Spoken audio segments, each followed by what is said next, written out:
Alhamdulillah wa kafa wa salatu wa salam ala nabina al-Mustafa amma ba'd. Il y a un hadith saint que le prophète nous rapporte. Le hadith saint, c'est un hadith où Dieu lui-même parle. Sauf que cette parole n'est pas dans le Coran, mais est transmise dans la Sunna. C'est ce qu'on appelle al-hadith al-Qudsi. Le hadith al-Qudsi, contrairement au hadith du prophète, c'est Dieu qui parle. Normalement, dans le hadith commun, on dit « Qala Rasulullah »,« Fa'ala Rasulullah », le prophète a dit, le prophète a fait. Ça, c'est le simple hadith.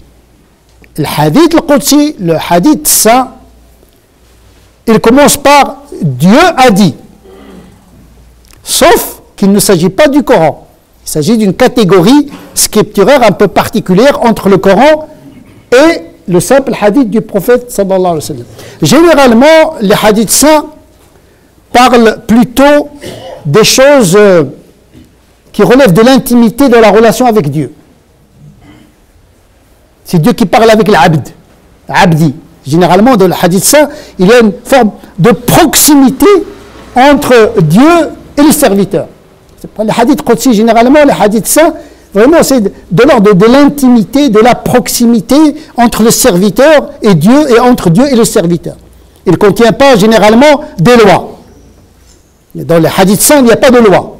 Il y a une incitation par une forme d'affection et d'intimité dans la relation entre Allah subhanahu wa ta'ala et son serviteur. Dans ce hadith, dans le hadith rapporté par le Bukhari, donc Sahih selon le Bukhari, il dit « Mon serviteur ne peut pas se rapprocher de moi si ce n'est qu'à travers les obligations que moi-même j'ai prescrites pour lui. » Et donc c'est comme le médecin. Vous ne pouvez pas vous soigner avec une prescription qui vient de n'importe qui. Puisque Dieu, quand il prescrit quelque chose, c'est pour nous soigner. C'est une forme de don. C'est un cadeau, généralement. Tout dépend comment on l'accueille, comment on le met en pratique. Le reste, ça incombe à notre responsabilité, comment nous accueillons cette prescription. La confiance qu'on a à l'égard de Dieu, si vous avez une grande confiance au médecin, vous allez observer la prise du médicament. Donc la confiance est très importante. Mon serviteur ne peut pas se rapprocher de moi si ce n'est qu'à travers les obligations que je lui ai prescrites. Le fara'id. Ici, les obligations. C'est-à-dire, ce sont des devoirs unanimes. Tous les musulmans sont d'accord sur le fait que cette pratique est une obligation. Comme les 5 prières, comme le jeûne du mois de Ramadan. Et tant que mon serviteur se rapproche de moi par des actes surérogatoires, supplémentaires, au-delà de l'obligation, une forme de générosité de sa part, à mon égard, eh bien je l'aimerai. Donc il y a des musulmans qui ne se contentent que de l'obligation, il y a d'autres qui, au-delà de l'obligation, cherchent à se rapprocher davantage d'Allah subhanahu wa ta'ala. Chacun à son rythme. Mais le musulman doit d'abord commencer par l'obligation. Il ne peut pas chercher le surrogatoire aux dépens de la prière. C'est comme quelqu'un qui fait le dhikr et qui laisse passer les 5 prières. Il y a des gens qu'avec subhanallah, subhanallah, subhanallah toute la journée, c'est un dhikr surrogatoire.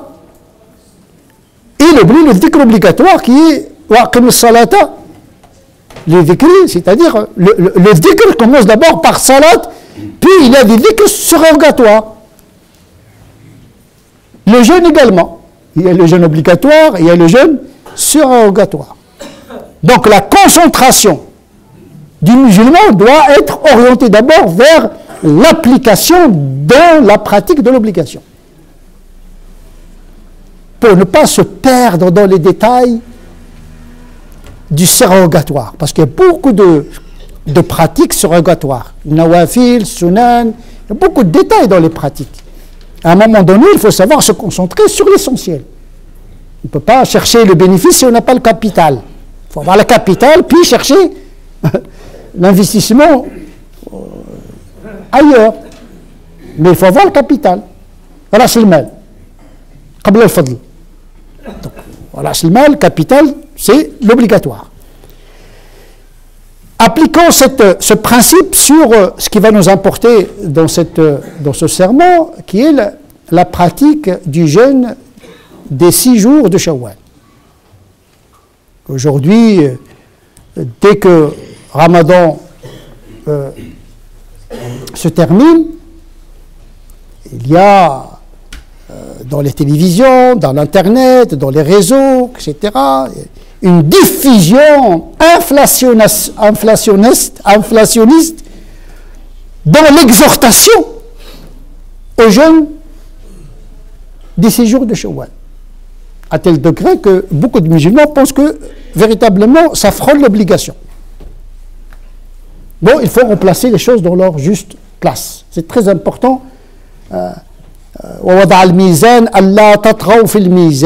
Une balance pour peser le mérite de chaque pratique. D'abord, le jeûne du mois de Ramadan, il faut le maîtriser dans la mesure du possible. Si notre pratique du mois de Ramadan était imparfaite, il faut la réparer par des jeûnes de rattrapage, par le kafara. Donc il faut réparer déjà ce qui nous a manqué. Pour ceux qui ont manqué pour une raison ou une autre la pratique de l'obligation. On ne peut pas aller chercher dans le surrogatoire alors qu'on n'a pas réparé le manquement à la pratique du Ramadan. Comme j'ai souligné, c'est que quand on veut bâtir une pratique quelconque, il faut la bâtir sur un texte solide. Ramadan a été établi par le Coran, par la Sunna. Les 6 jours de Shawwal, ce n'est pas dans le Coran, ce n'est pas dans la Sunna al-Mutawatira, c'est-à-dire d'une authenticité certaine, mais relève de la Sunna Ahad, rapportée par 1 ou 2 compagnons. Donc déjà au niveau de la source, il n'est pas d'une authenticité certaine, mais Al-Sunna wal-Jama'a et beaucoup de tendances théologiques considèrent que le hadith, même s'il est rapporté par un seul compagnon, il reste une référence scripturaire. Yujibu al-amal, yufidu al-dhann wa yujibu al-amal, même s'il est hypothétique quant à son authenticité, sa mise en pratique est demandée. Et parmi ces pratiques, justement, c'est le jeûne des 6 jours de Shawwal. Il est rapporté par Muslim, mais n'est pas rapporté par le Bukhari. Tout simplement parce que les conditions d'acceptation du hadith chez Muslim ne sont pas forcément les mêmes que le Bukhari. Ce hadith-là est une singularité de Muslim par rapport al Bukhari. Généralement, le muttafaq alayh, lorsque le Bukhari et Muslim rapportent un même hadith, ça veut dire que vraiment, ce hadith, il a un degré d'authenticité très élevé. Sauf que pour ce hadith qui incite au jeûne de 6 jours de Shawwal, il n'a été rapporté que par Muslim. Bien sûr, il a été rapporté par Ahmed, Ibn Majah, Tirmidhi, Abu Daoud. Et donc, il a été rapporté par d'autres que Muslim. Mais ce qui va nous intéresser, c'est surtout Muslim parce que c'est le recueil le plus authentique, selon les savants musulmans, le plus authentique après celui du Bukhari. Le Bukhari, c'est le hadith qui est considéré comme le plus authentique après le Coran. Ça ne veut pas dire que tout ce qu'il y a dans le Bukhari, tout ce qu'il y a dans Muslim est accepté comme authentique. Parce que le Bukhari, il a émis ses conditions d'acceptation. Muslim également. Le Bukhari n'a jamais revendiqué que tout ce qu'il a écrit dans le Bukhari, c'est sûr et certain que le prophète l'avait dit. Sauf qu'il a émis des conditions objectives, scientifiques, pour accepter ou refuter une narration, un hadith du prophète. C'est un travail scientifique, à prendre ou à laisser. Muslim, il a rapporté le hadith qui dit « Celui qui jeûne le mois de Ramadan, il le fait suivre par 6 jours de Shawwal, c'est comme s'il a jeûné toute l'année. Donc, c'est une exhortation au jeûne de 6 jours. Sauf que dans la chaîne de transmission de Muslim, il y a un narrateur qui est contesté quant à ses compétences narratives. C'est Saïd ibn Saïd Nuqais. Donc on voit que Rijal al-Bukhari et Rijal al-Muslim ne sont pas les mêmes. C'est-à-dire chacun, il a ses propres narrateurs auxquels il fait confiance, objectivement parlant. Donc on est là déjà dans un texte qui n'a pas été rapporté par tous les traditionnistes, notamment par le Bukhari. Mais il est rapporté par Muslim, par le biais de Abu Ayyub al-Ansari. Il y a un autre rapporté par Ahmed ibn Majah, par la voix de Thawban, qui est un affranchi du prophète sallallahu alayhi wa sallam, qui était esclave, mais qui a été affranchi par le prophète sallallahu alayhi wa sallam. Et donc on a 2 hadiths rapportés par 2 compagnons, mais dans la chaîne de transmission ont été discutés par les traditionnistes critiques, nuqad al-hadith. L'imam Malik, lui, il considère que le jeûne de 6 jours de Shawwal est déconseillé. Makruh. Il n'aimait pas le jeûne de 6 jours de Shawwal. Abu Hanifa également. Imam Malik, il a refusé cette pratique, ou bien il l'a déconseillé parce que tout simplement, il a dit, j'ai rencontré Salaf, les élèves des compagnons, les élèves des tabi'in, les élèves à la Médine, où le prophète a laissé ses traces pratiques. Je n'ai rencontré personne de ces savants, et c'est ça qui jeûnait les 6 jours. Et pour lui, la tradition de Médine prévaut sur le hadith rapporté par un seul ou 2 narrateurs. Ce sont ses règles principologiques, c'est sa méthode, c'est sa théorie. C'est son madhab qui a ses fondements. Parmi les fondements de l'imam Malik, c'est de faire prévaloir la pratique médinoise à un hadith qui est rapporté par un seul compagnon. Parce qu'il dit, Médine, les compagnons, ils ont vécu, surtout à l'époque de Omar ibn Khattab qui a emprisonné tous les compagnons, et personne ne sort de Médine. Pendant tout le califat de Omar ibn Khattab, personne n'est sorti de Médine. Donc les compagnons sont restés pendant une longue période. Donc ils ont imbibé la Médine par leur pratique. Donc l'imam Malik, il dit, moi je n'ai pas rencontré cette pratique. Si cette pratique était répandue, eh bien j'aurais rencontré des gens qui pratiquaient les 6 jours du Shawwal. L'autre raison, c'est qu'il dit, l'imam Malik, il a un autre principe, c'est l'interdiction préventive, ce qu'on appelle aujourd'hui le principe de précaution. Il dit, si on permet aux gens de jeûner le Ramadan, puis immédiatement c'est Shawwal, les gens vont comprendre que c'est une obligation. Ils vont introduire dans le jeûne du mois de Ramadan 6 jours supplémentaires, et donc on va tomber dans la bid'a. Donc par prévention, les Malikites, ils procèdent souvent par interdiction préventive pour parer à un risque de confusion entre l'obligation et le surrogatoire.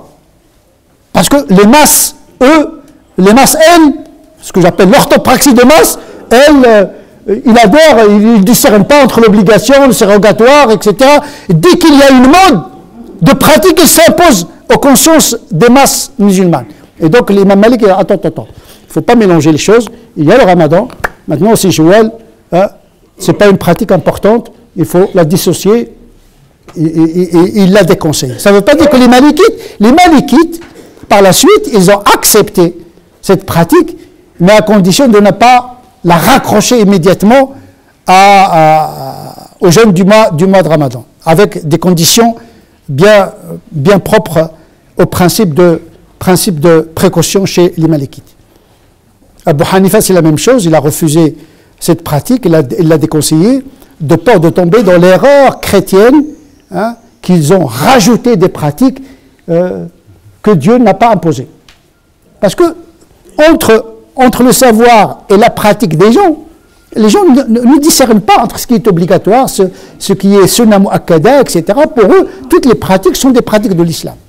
Ils n'ont pas cette capacité de hiérarchiser les pratiques. Donc, par prévention également, Abu Hanifa déconseille. Ça ne veut pas dire que les Malikites, il y a Abu Hanifa, l'imam Malik, il y a les Malikites et les Hanafites, parce que par la suite, les Hanafites, ils ont accepté cette pratique.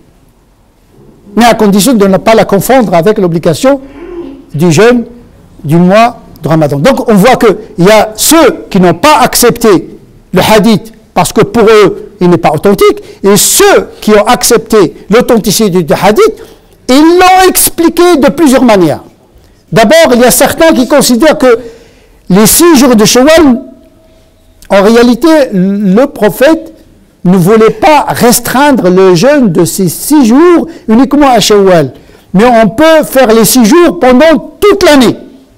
Mais le prophète, il a conseillé de les faire pendant Shawwal parce que le musulman, il a encore la force de pratiquer le jeûne. Donc il serait plus facile pour lui de jeûner ces jours pendant Shawwal que de les jeûner bien après.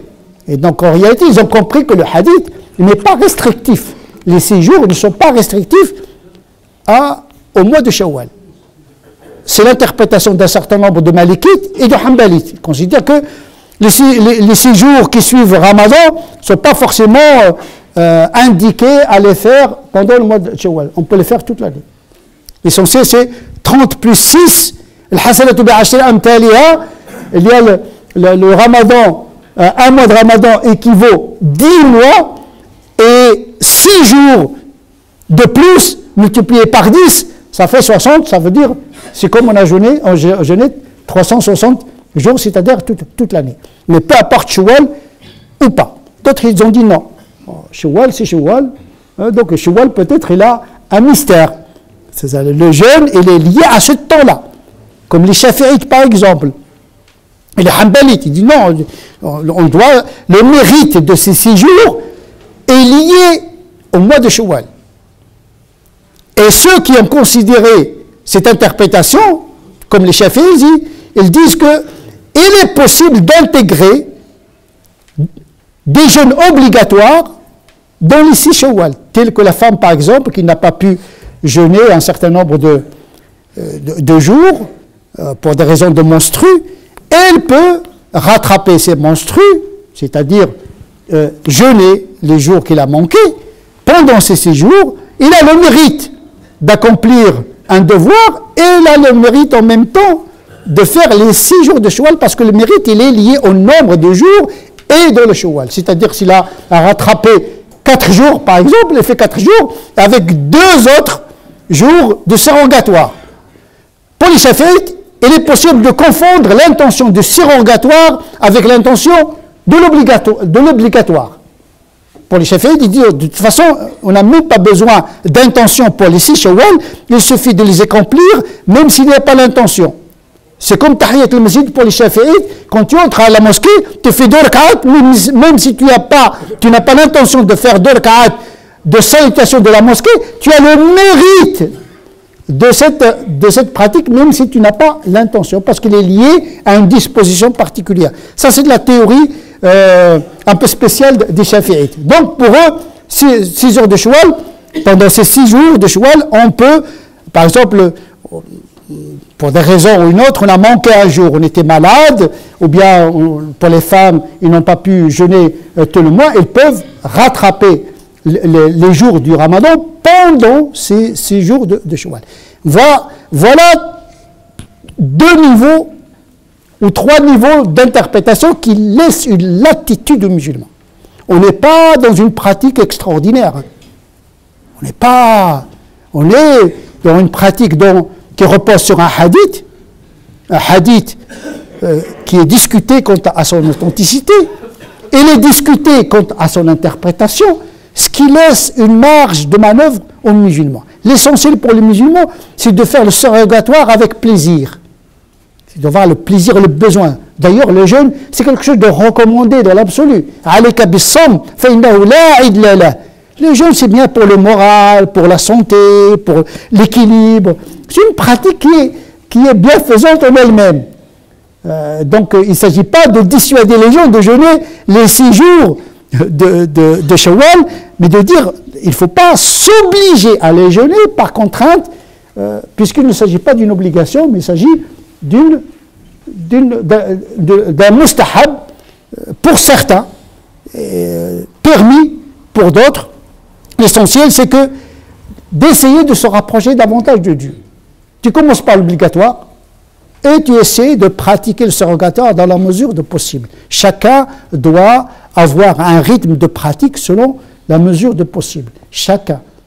Il y a ceux qui ont l'énergie de courir, il y a ceux qui n'ont l'énergie que de marcher, il y a ceux qui bottent, il y a ceux qui rampent. L'essentiel, c'est d'aller vers Dieu. Siru ila Allah, ma'arija wa kasra, wa la tantadiru siha. Un savant, un saint dit, marchez vers Dieu. Que vous soyez boiteux ou bien portant, l'essentiel, c'est de marcher vers Dieu, chacun à son rythme. Et si on a manqué des obligations pendant le Ramadan, il faut se repentir et se rattraper par la multiplication des pratiques surrogatoires, par sadaqa, par le jeûne. Et la porte de Dieu reste toujours ouverte au repentir. Il accepte le repentir, il accepte les pratiques, mais à condition d'avoir un plaisir dans la pratique et une sincérité. نسأل الله عز وجل أن يجعلنا من الذين يستمعون القول فيتبعون أحسنه أولئك الذين هداهم الله أولئك هم أولو الألباب اللهم اهدنا فيمن هديت وعافنا فيمن عافيت وتولنا فيمن توليت وبارك لنا فيما أعطيت اللهم ربنا آتنا في الدنيا حسنة وفي الآخرة حسنة وقنا عذاب النار اللهم أعنا على ذكرك وشكرك وحسن عبادتك اللهم أعنا على ذكرك وشكرك وحسن عبادتك اللهم أعنا على ذكرك وشكرك وحسن عبادتك اللهم صل على سيدنا محمد وعلى آل سيدنا محمد كما صليت على سيدنا إبراهيم وعلى آل سيدنا إبراهيم وبارك على سيدنا محمد وعلى آل سيدنا محمد كما باركت على سيدنا إبراهيم وعلى آل سيدنا إبراهيم في العالمين إنك حميد مجيد سبحان ربك رب العزة عما يصفون وسلام على المرسلين والحمد لله رب العالمين.